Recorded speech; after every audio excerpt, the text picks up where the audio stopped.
You know that moment when you're scrolling through your bank account at 2 in the morning, wondering how everyone else seems to be building serious wealth while you're still calculating whether you can afford that weekend trip, or if buying organic groceries means eating instant noodles for the rest of the month. I've been there. Actually, I lived there for years, even while working in investment banking, where I was literally helping other people get rich.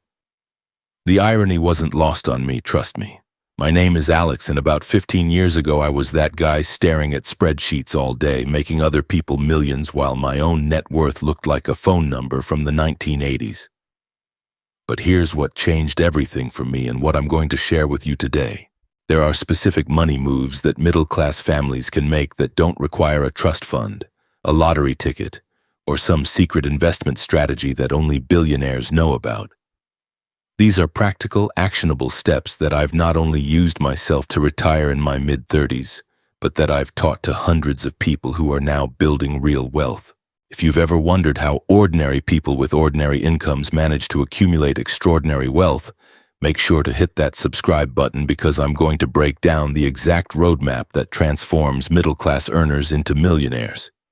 And stick around until the end, because I'm going to share the one move that most financial advisors will never tell you about, but it's probably the most powerful wealth-building strategy available to regular people. Now, before we dive into the specific moves, let me paint you a picture of what middle-class wealth building actually looks like. Because here's the thing that nobody talks about. Most people think building wealth is either impossible for regular folks, or it requires some dramatic lifestyle change where you're eating beans and rice for a decade while driving a car that's older than your youngest child. That's complete nonsense, and frankly, it's why so many people never even start. The reality is much more encouraging and much more achievable than you might think. When I was working those 80-hour weeks in investment banking, I was making decent money, but I was also spending most of it on convenience and status symbols that I thought I needed to maintain my professional image. Sound familiar? I was the guy buying expensive suits, eating out every meal because I didn't have time to cook, and living in an overpriced apartment because I convinced myself it was necessary for my career. But here's what I discovered when I started actually studying wealth creation instead of just facilitating it for others. The people who build lasting wealth don't necessarily earn the most money.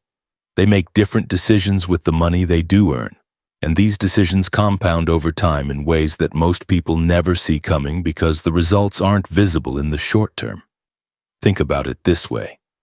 If you're currently earning $50,000 a year and you implement the strategies I'm about to share with you, you could realistically be looking at a net worth of over $1 million within 20 years. That's not some fantasy scenario, that's basic mathematics applied consistently over time. And if you're earning more than $50,000, which many of you are, the timeline gets even shorter. The first money move that separates future millionaires from everyone else is what I call the automation advantage. This isn't about setting up a simple direct deposit into your savings account. Most people think they're automating their finances when they do that, but they're missing the real power of automation. What I'm talking about is creating a system where your money automatically flows into different buckets based on your long-term goals, and it happens before you even see the money hit your checking account. Here's how this works in practice. When your paycheck comes in, a predetermined percentage immediately goes to your retirement accounts, another percentage goes to your emergency fund, another chunk goes to your investment accounts, and only what's left over goes to your spending account. This isn't revolutionary advice, but here's where most people mess it up. They try to automate their savings after they've paid all their bills and lived their life for the month. That's backwards, and it's why most people never build wealth. You pay yourself first, automatically, and then you figure out how to live on what's left. When I first implemented this system, I started with just 10% of my income being automated away before I could touch it. Within 6 months, I had completely adjusted my lifestyle to live on 90% of my income, and I didn't feel deprived at all. In fact, I felt more in control of my money than I ever had before. But here's the psychological trick that makes this work. When you don't see the money in your checking account, you don't miss it. It's like it never existed in the first place. Compare that to trying to save money at the end of the month when you're looking at your checking account balance and trying to convince yourself to transfer some of it to savings. Your brain sees that as taking money away from yourself, which feels terrible. Automation eliminates that psychological friction entirely. The second move that middle-class millionaires make is what I call strategic lifestyle inflation. Now, this might sound counterintuitive because most financial advice tells you to avoid lifestyle inflation at all costs. But that advice is incomplete and frankly unrealistic for most people. As your income grows over time, which it should, you're going to want to improve your quality of life. That's normal and healthy. The key is being strategic about how you inflate your lifestyle. Here's the framework I use and teach to others. For every dollar increase in your income, 50 cents goes directly to increasing your automated savings and investments, 25 cents goes to improving your quality of life, and 25 cents goes to reducing financial stress by paying down debt or building larger emergency funds. This approach lets you enjoy the fruits of your hard work while simultaneously accelerating your wealth building. Most people do the opposite. When they get a raise or a bonus, they immediately inflate their lifestyle to match their new income level, which economists call lifestyle creep. Suddenly, that raise that was supposed to improve their financial situation actually leaves them feeling just as financially stressed as before, but now with higher monthly expenses. Strategic lifestyle inflation prevents this trap while still allowing you to enjoy your success. The third move that transforms middle-class earners into wealthy individuals is understanding and leveraging the concept of asset velocity. This is something they don't teach in basic personal finance classes, but it's absolutely crucial for building serious wealth. Asset velocity is essentially how hard your money is working for you and how quickly it can compound. Most middle-class families make the mistake of keeping too much money in low-yield savings accounts or conservative investments that barely keep pace with inflation. While having an emergency fund in a savings account makes sense, keeping significant amounts of long-term wealth-building money in these low-return vehicles is like trying to win a race while driving in first gear. The key is understanding the different jobs that your money needs to do, and matching each dollar to the right tool for that job. Emergency fund money needs to be safe and accessible, so it goes in high-yield savings accounts or money market funds. Money you won't need for 5 to 10 years should be invested more aggressively in growth-oriented assets like stock index funds. Money you won't need for decades, like retirement funds, can be invested even more aggressively because time is on your side to weather short-term volatility. This concept of matching money to its intended purpose and timeline is what allows middle-class earners to generate returns that compound into serious wealth over time. When you understand asset velocity, a modest middle-class income can generate millionaire-level results through the power of compound growth. But here's where most people get stuck, and it's not what you think. The biggest obstacle isn't usually a lack of money to invest or not knowing which investments to choose. The biggest obstacle is psychological. Building wealth requires you to think and behave differently than most people around you. And that can feel uncomfortable, especially when you're just getting started, when you're surrounded by people who are living paycheck to paycheck and complaining about money constantly. It becomes really difficult to maintain the discipline and long-term thinking that wealth building requires. You start questioning whether you're being too conservative with your spending or whether you should just enjoy your money now instead of saving for some distant future that might never come. I remember when I first started implementing these strategies, my friends thought I was crazy. They'd ask why I was driving a 7-year-old Honda when I could afford a much nicer car. They couldn't understand why I was bringing lunch to work instead of joining them for $30 meals every day. And honestly, there were moments when I questioned it myself. Was I being too extreme? Was I missing out on life by being so focused on building wealth? But here's what I learned, and this is crucial for anyone who wants to build lasting wealth. The people who achieve financial independence understand that there's a difference between being cheap and being strategic. Being cheap means you're focused on spending as little money as possible on everything. Being strategic means you're intentional about where you spend money and where you don't. I wasn't driving an older car because I couldn't afford a new one. I was driving an older car because I understood that transportation is a utility, not a status symbol.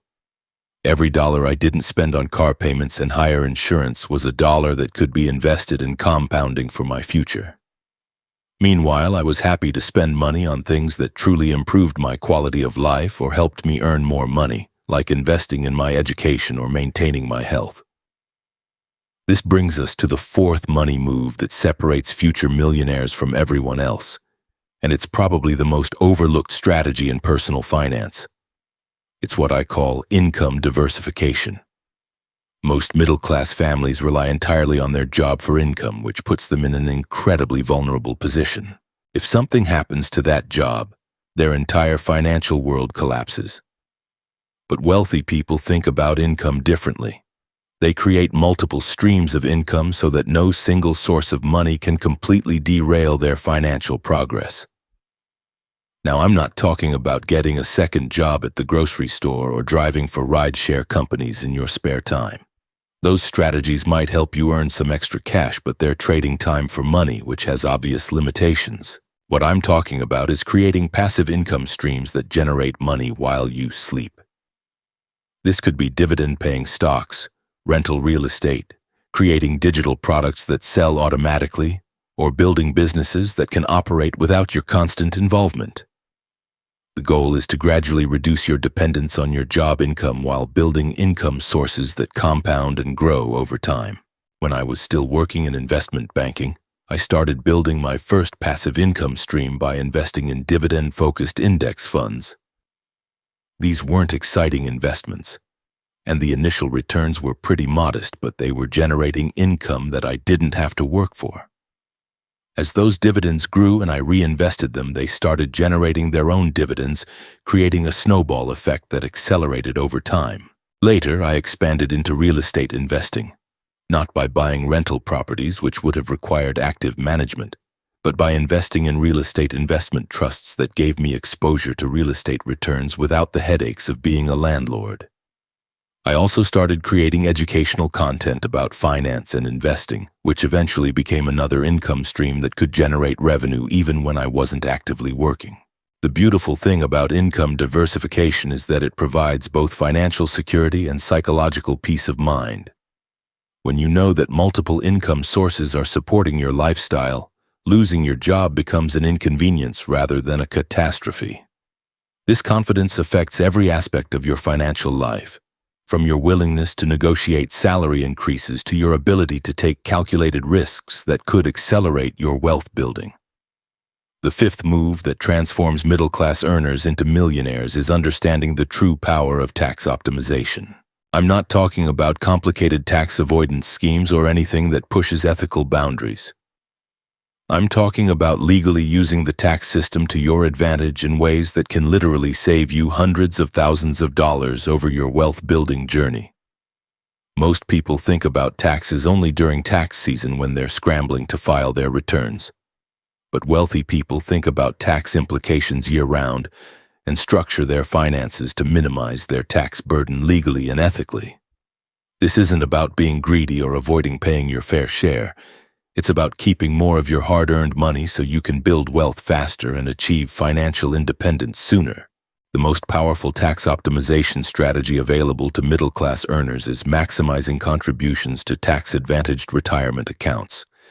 This includes 401k plans, traditional and Roth IRAs, and if you're self-employed, SEP IRAs or solo 401k plans.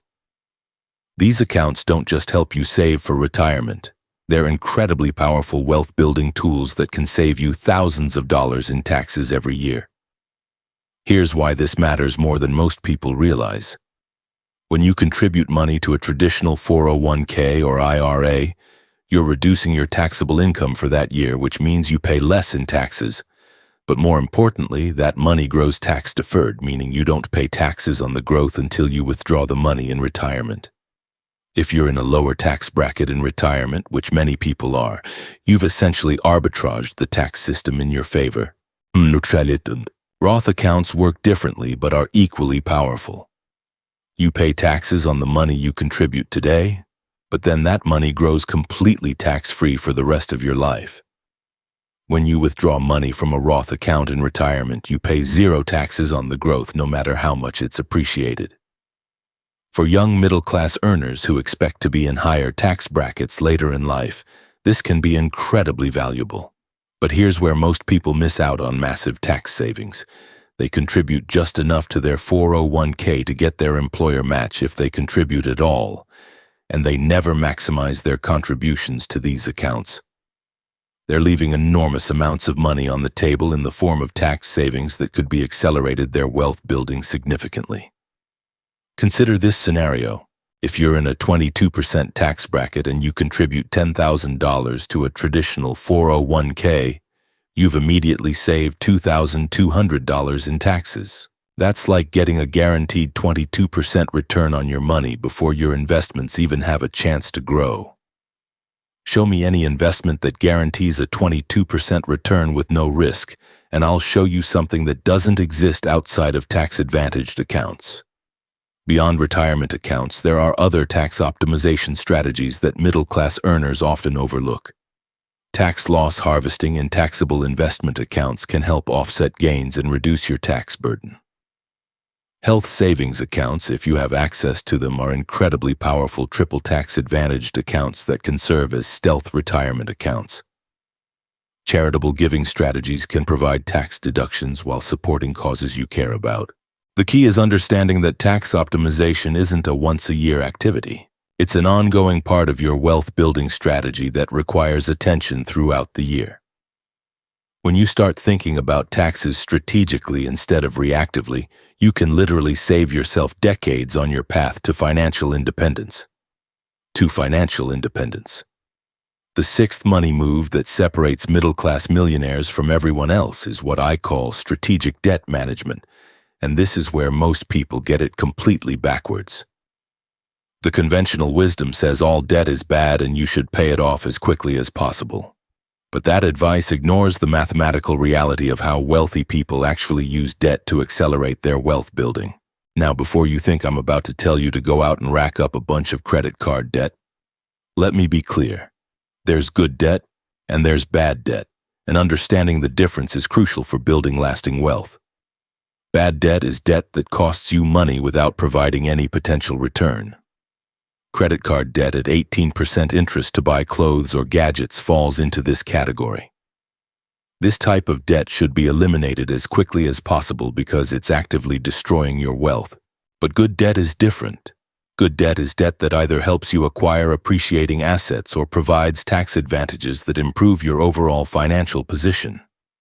A mortgage on a primary residence that you can comfortably afford is good debt because real estate typically appreciates over time and mortgage interest is tax deductible. Student loans for education that increases your earning potential can be good debt if the return on investment makes sense. Here's where it gets really interesting, though.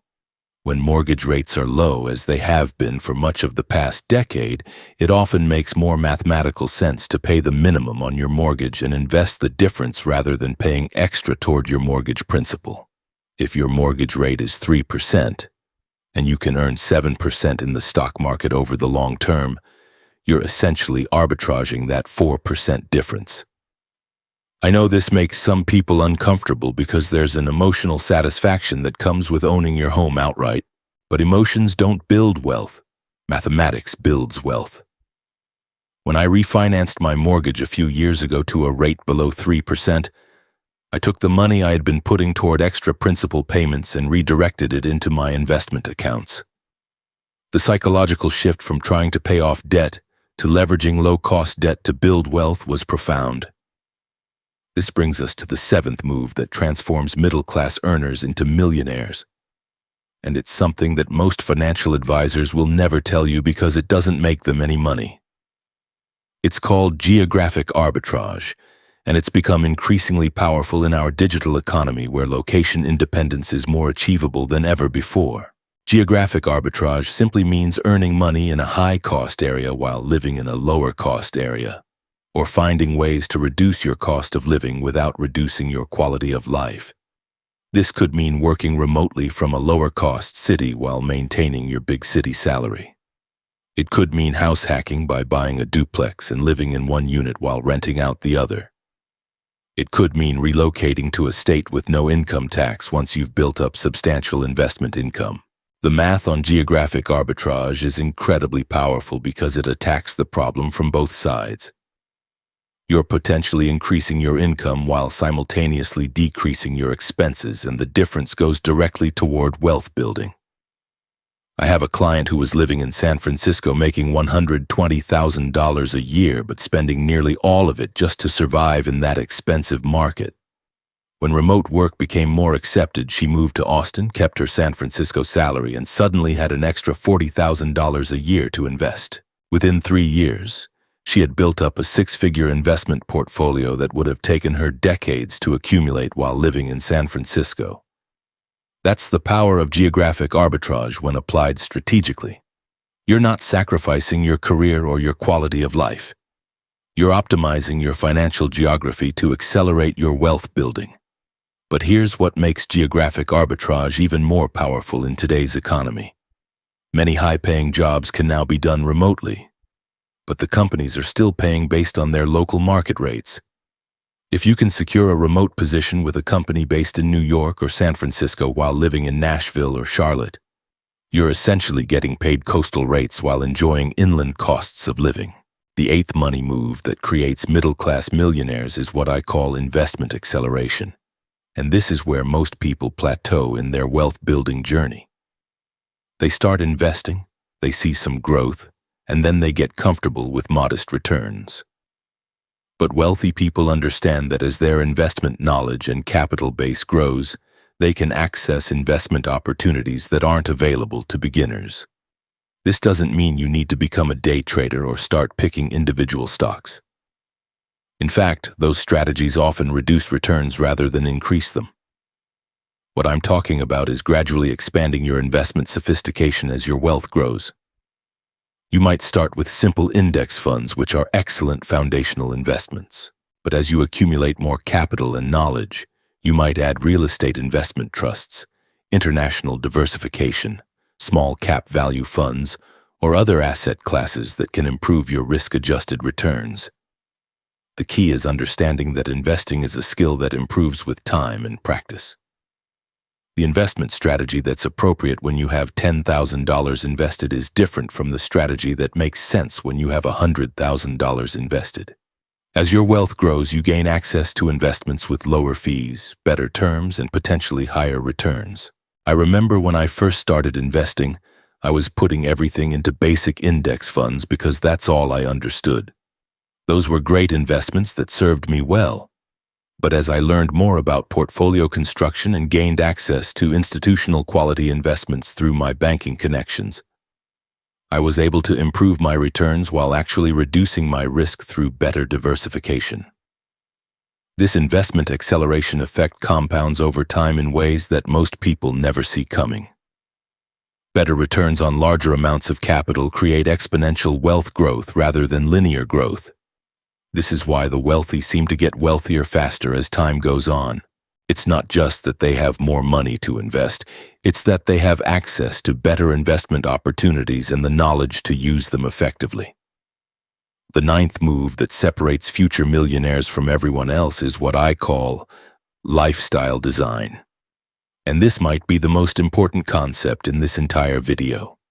Most people design their financial lives around their current lifestyle, which locks them into their current financial results. But wealthy people design their lifestyles around their financial goals, which creates a completely different trajectory. Lifestyle design starts with getting crystal clear about what you actually want your life to look like, not just financially, but holistically. Do you want to travel extensively? Do you want to retire early? Do you want to support your children's education without debt? Do you want to give generously to causes you care about? Once you're clear about your actual priorities, you can reverse engineer a financial plan that makes those goals achievable. Look, I know this seems like a lot to process, and maybe you're sitting there thinking this all sounds great in theory, but wondering if it actually works for real people with real lives and real constraints. I get it. 15 years ago, I was in your exact position, making decent money but feeling like I was running on a financial treadmill, working harder but not getting ahead. But here's the thing that changed everything for me, and I hope it changes everything for you too. These aren't just strategies I learned from books or academic theory. These are the exact moves I used to go from paycheck anxiety to financial independence in my 30s. More importantly, I've watched hundreds of ordinary middle-class families implement these same strategies and transform their financial lives completely. The automation advantage, strategic lifestyle inflation, asset velocity, income diversification, tax optimization, smart debt management, geographic arbitrage, investment acceleration, and lifestyle design. These 9 moves aren't magic, but when applied consistently over time, they create results that feel magical. The math is undeniable, the strategies are proven, and the only question left is whether you're ready to start implementing them. Remember, building wealth isn't about earning more money than everyone else or finding some secret investment that nobody knows about. It's about making different decisions with the money you already earn and being patient enough to let compound growth work its magic. Every millionaire I know started exactly where you are right now. The only difference is they decided to start. If this video helped clarify how ordinary people build extraordinary wealth, hit that subscribe button, because I'm going to keep sharing the strategies that actually work for regular families building real wealth. And if you're ready to take the first step, pick one of these 9 moves and implement it this week. Your future millionaire self is counting on the decision you make right now. Trust me, they'll thank you for it.